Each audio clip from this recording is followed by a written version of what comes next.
Good morning, everybody. I'm having a thought about professional services, looking back and looking on, and sort of with a snapshot from the UK, though when I talk to people from other countries, they think that often the experience is not very dissimilar. So, past, present, and future. I sort of tried to summarize the last 5 decades in one word each. So, here are the words, and just looking at what was going on in the general sort of social and political environment within which professionals work during these decades, when all these other things were going on that Ray described very well. You know, looking back, it's extraordinary that the limits for growth and things like that were 40 years ago. But essentially, in Britain, we had this sort of major ambition post-war in the 50s and 60s to reconstruct the country, and we were doing some fantastic things. There was a lot of optimism about science and technology and reason, major projects, but then it all started falling apart in the 70s. Suddenly, you know, big tall buildings collapsed. Large redevelopments of cities, etc., were socially unacceptable in various ways. Some of them had to be demolished. And then we had the oil crisis came along and massive unrest. And we were really sort of looking at sort of reorientating. How could we make things more sustainable then? But then in the 80s, the brakes came off. It was less about a social enterprise, more about individualism and markets. And Britain was very, very lucky because even though many other European countries were constrained on fossil fuels, we used to have lots of coal and then we had oil and gas. So, you know, we were swinging away with all of this. And then at the end of the 90s, we had some major financial shakeouts, but there was a collapse of the Soviet Union. Capitalist triumphalism. So all of a sudden it was more individuals, more markets, and government got rid of its technical skills. They were all outsourced and privatized. The fuel industries were privatized. The building research establishment was privatized. So essentially a public institution set up to close the feedback loop in the understanding of building performance, though we don't need that anymore.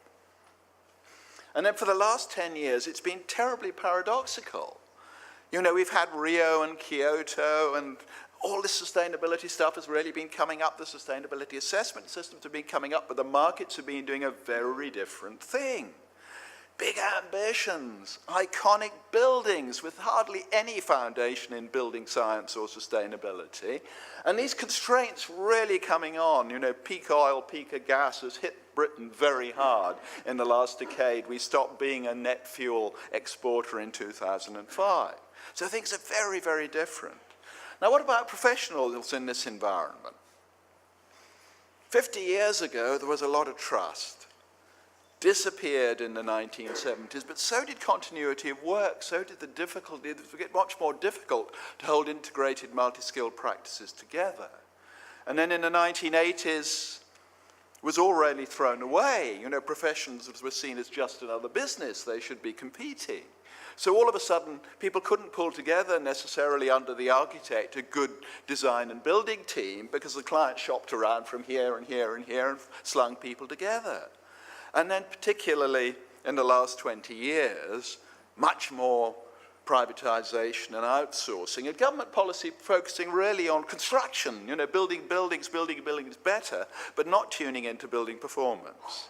So what we've got in this paradoxical 2000 is we've sort of been relying on markets to do things which markets haven't been very good at. So we've started to have to bring in regulation and assessment systems which tell people what to do, but actually it's not necessarily releasing their imagination. We're getting more and more green red tape, as we call it in the UK.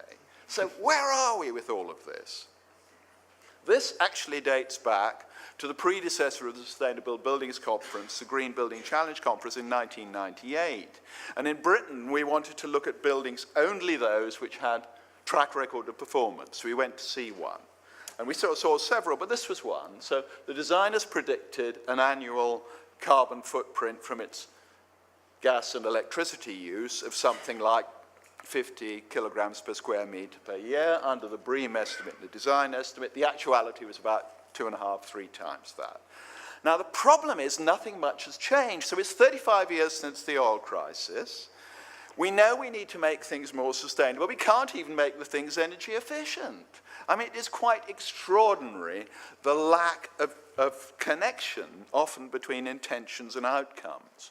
And so what we see is people extraordinarily, until recently, it's been not just the designers and builders, but also the owners and operators who've been blind to the fact of actual building performance. Unfortunately, when this cartoon I commissioned 10 years ago, we didn't put a policymaker on here, because the policymakers were also often in the blindfolds too. And it's not just about energy and carbon performance. What we look at buildings in terms of occupant satisfaction and other stuff, we find here, if the building's red on these scales, it's worse than average in occupant perceptions.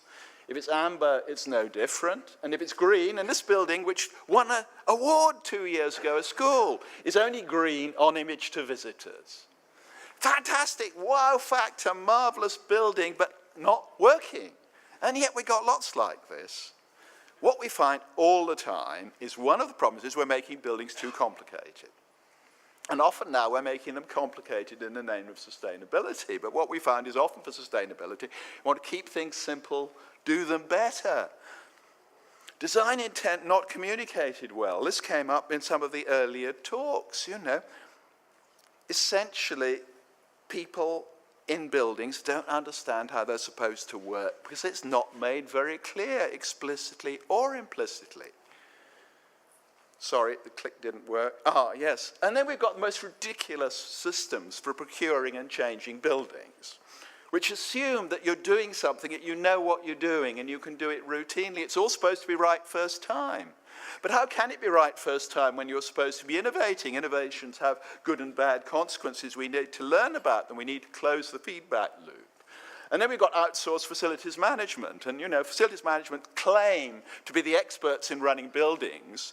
But actually, the most profitable things they do is what they don't do. So essentially, a whole lot of aspects of fine-tuning of getting the performance right is not occurring out there in the marketplace. So really, you know, we've got to have major improvements in our existing and new buildings. We've got completely dysfunctional systems. So what are we going to do about it? The market doesn't seem to be getting there. It's certainly not getting there fast enough. Here are some schools in the UK. This is the carbon, well, no, this is just energy, sorry. This is provided by Partnerships for Schools, who actually can't publish it, but they lent it to me, I'm glad to say. So what happens is, this is the 10% benchmark with heating, fuel, and electricity for a database of British school performance up to 2003.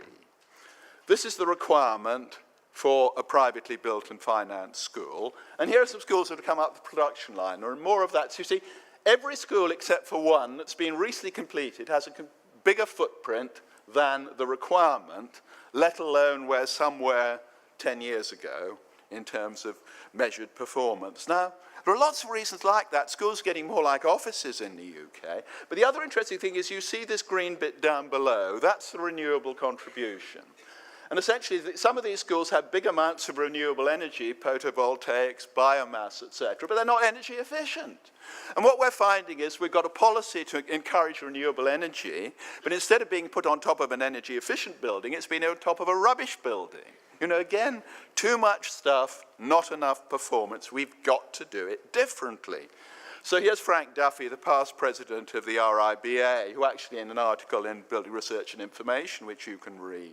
In fact, you might even be able to download it free during the conference, I think. I see from a flyer that was in my conference pack. You know, we've got to do things differently as building professionals. We have to tune into outcomes. So what I'm saying is if we want to change things quickly, it's difficult to get markets to move, but our minds can move very fast. We can think differently tomorrow. So how can we actually get around improving process, product, and performance? Well, we've got some levers in the UK. The institutions for architects, engineers, and builders say their members need to understand and practice sustainable development. How on earth can you be doing that if you're not tuning into the consequences of your actions? So shouldn't we change the nature of the job? We don't actually hand over the keys and run away. We stay around to see how things perform. We redefine the perceptions of the role in relation to that. We can go away and do that tomorrow. So we can close the feedback loop. We can find out what we're working. We can get research much closer to practice and policy making. and we can get it done on the job. Now, one of the things we've been working on, and there's more about this by my colleague Rod Bunn on Thursday in a session, is what's called the soft landings framework. And that said, in order to get buildings delivered more practically, what we needed to do was prepare for handover better and do more aftercare and fine-tuning, but that wasn't enough. If you wanted to get things to perform better, you had to, at the beginning of the project, say, we're planning for this. You had to manage expectations during construction, and then you had to hang around not just after the first few weeks or months, but a little bit longer to find out how things were actually working in the end of the users. And you don't have to change anything you do in order to adopt this, you just clamp it onto the side. And there are a few leaflets at the side about what we found applying this to schools. We've got to redefine this. There's a big job to do. We now got very much less money to spend. We can't change everything tomorrow, but we can change our attitudes. And it's not a question of whether we can afford to do it. We've got to do things differently. And we can start now. We don't have to wait till 2050. We can think differently from now on. Thanks very much.